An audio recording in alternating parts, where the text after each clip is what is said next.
What we know about back pain is that it's only 1% of back pain disorders that have really serious stuff, like it could be the cause, like a malignancy, a fracture, an inflammatory disorder, and only around 5% where back pain is linked to, say, a disc prolapse, that's where there's some kind of nerve compression. 95% of back pain disorders have no diagnosis based on scan.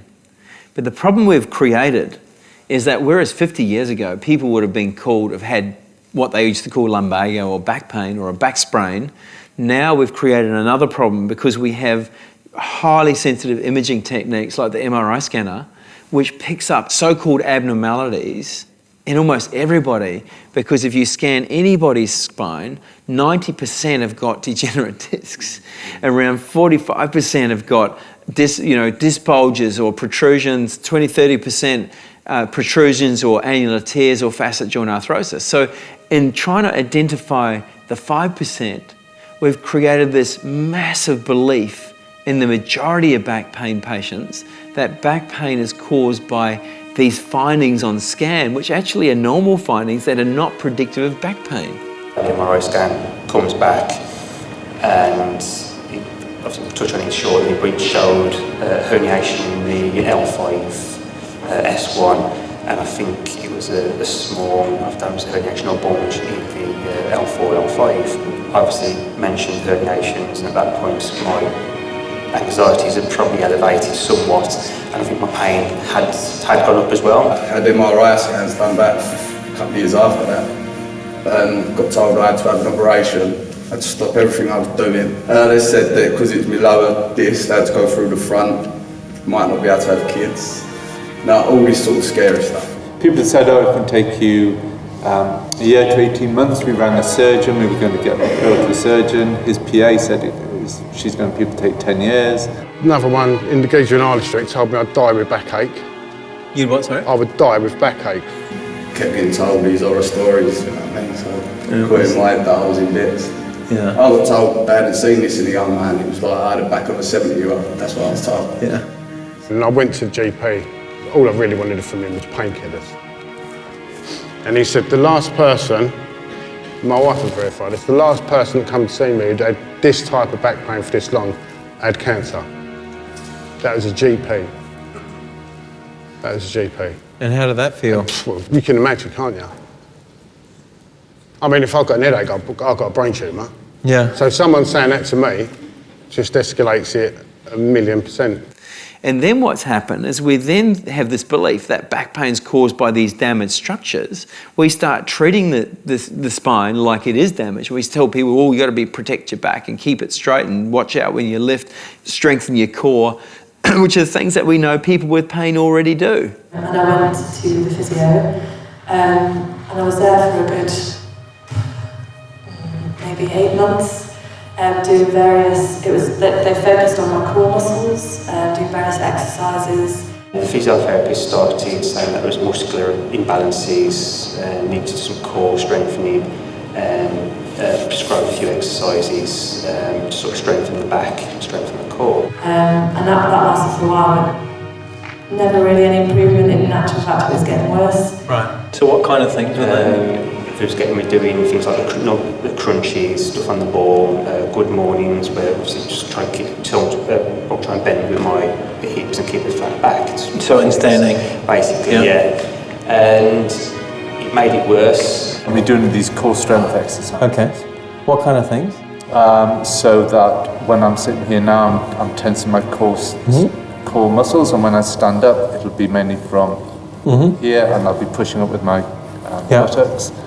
And every time I move, if I've opened the car door, I tense my core muscles and things like that. Is that helpful for you, do you think, or not? Well, for your back pain?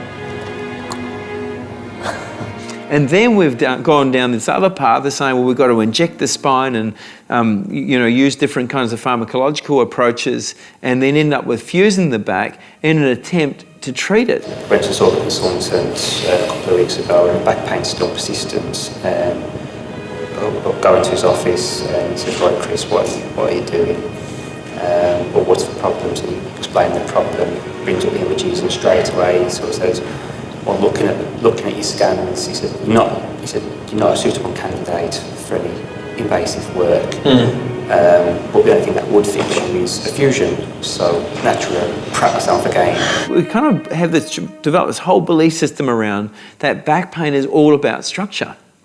And so we've directed our treatments at treating the symptom of pain, and we haven't done a very good job of it. In terms of the cause of the problem, what we understand is it's a lot more complex.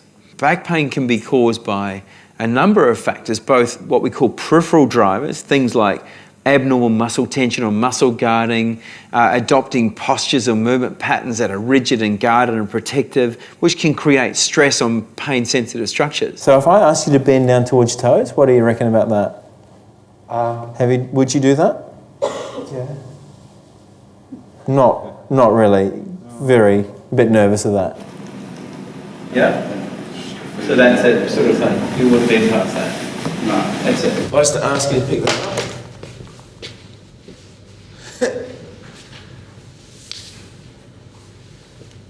So you don't bend at all? And I notice when you sit, you don't relax into the chair. Is that normal for you? No, I used to be really slow. So why did you change? Because I'm picking that when you were slothly, you didn't have a back problem. No, I didn't. So why the change? Because I think, because my GP said that you can always tell people with back problems because they sit upright, and then the guy referred me to is talk about core strength and, And that interplays with other things around stress-related factors. People are at high levels of stress, people who are not sleeping, people who have suffered from depression or anxiety. We know that can influence the amplifier of the effect of the brain, which can sensitize the body's spinal structures. If you don't mind, I'm going to get you to close your eyes again. Yeah.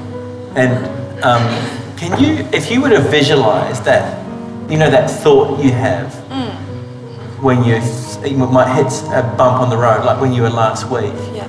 What's that like for you? Well, just try and do it now. If you do it now. Oh, okay. What happened? What did you notice in your body?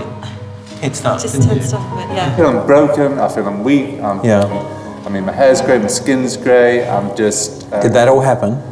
Yeah. In the last 4 months? No, sadly it didn't. But, but that's how you feel? You feel like you've aged? Yeah, I'm in a dark place. Yeah, sure. And we've almost created a perfect storm, because if your belief is that you've had a scan and your joints are worn out, then when we ask people what that means to them, they think that their backs are crumbling, or that with time, the more they use them, they're going to wear them out. I had this perhaps a vision of discs crumbling or collapsing, facet joints sort of being tied together and rubbing, and arthritic conditions developing. Horrible thoughts. They're horrible thoughts, yes. Yeah. They become very worried about that. They start protecting their backs and abnormally stress these pain-sensitive structures. And they stop doing the things in life that give them meaning. They're too frightened to exercise, so that has huge impact on their general health and health comorbidities. I just feel like my muscles are probably tight, but I've not stretched them at all. Is that because you're a bit worried about stretching them? Yeah. I'm worried about anything to do with my back worries me. So are you fearful of your back? Constantly. Yeah, how fearful?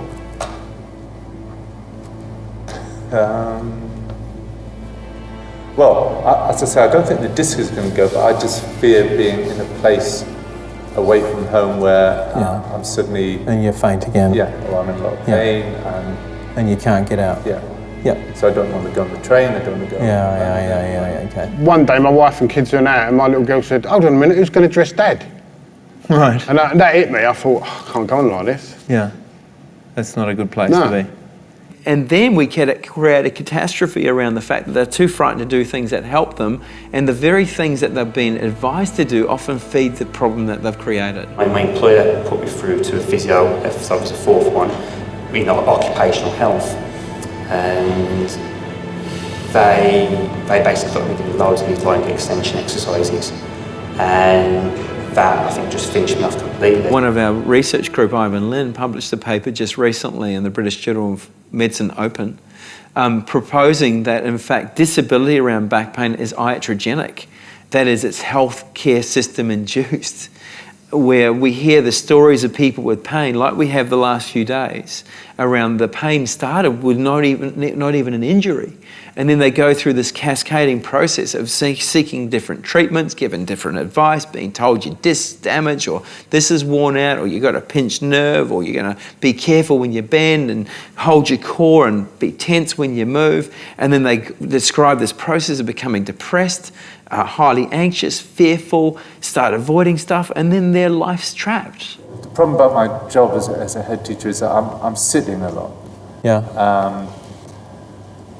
And I was just aware that I was getting increasingly uncomfortable around the top of my glutes, and I stood up to try and stretch it, and it just seemed to get worse, and then I just passed out.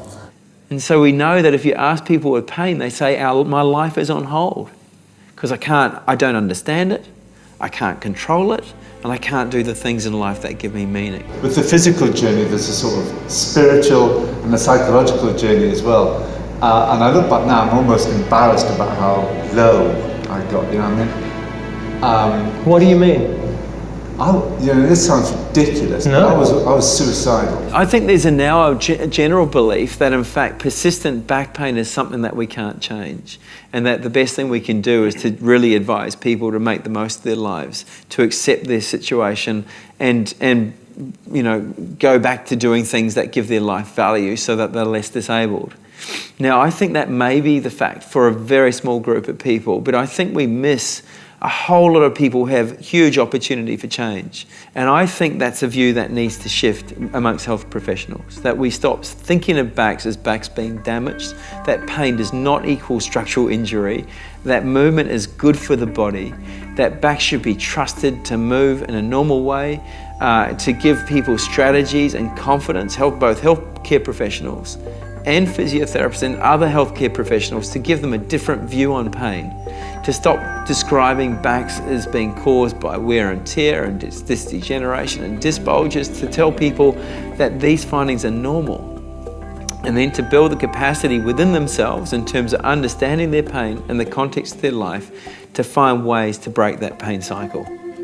And we've seen examples of this as we have across a number of years, and we've put these up on our Pain Ed website, which is a free open access website that we're committed to try and change the story around pain, to make people think of it as something that is modifiable, that there are ways in which people can take control of their life to get their life back.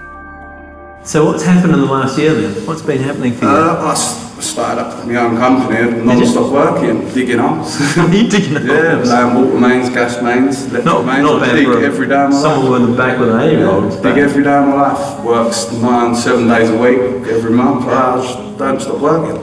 So just keep your legs straight and bend over. And up you come, bend backwards. What are the key things that allowed you to change, you think? Completely my mindset changed. Moving myself, I won't do myself no damage. Relaxing and moving. And yeah, that's it. Just my mindset was the big thing. Big thing for me was the breathing. Is just the relaxed breathing. It's good. Feel your legs working? Yeah. I've never had to stand up at desk at work. I don't feel it anymore when I'm at work, at my desk.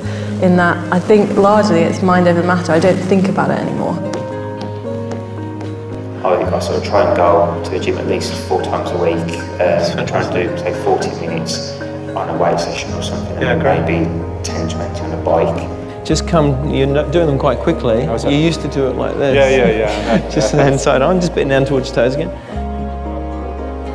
That's it. Yeah, we were trying to encourage you to do this a year ago. It was not easy, was it? You begin to understand, hold on a minute, this is all normal, and I don't have to have these spasms, and I don't have to be lying on the floor at meetings at school. And actually, I can manage my pain, and I can actually get it back to what it should be and take control of my own destiny. Suddenly you realise, well, hold on, I've not had a day off work for 4 months and I haven't felt bad. I started doing long walks, and then I started jogging half of it. Now I run for 2 miles on a Monday, I run for 3 on a Wednesday, and I run for 5 Friday. Jog on the spot. Show us your squat. No worries with that. No, nothing. It was gold, mate.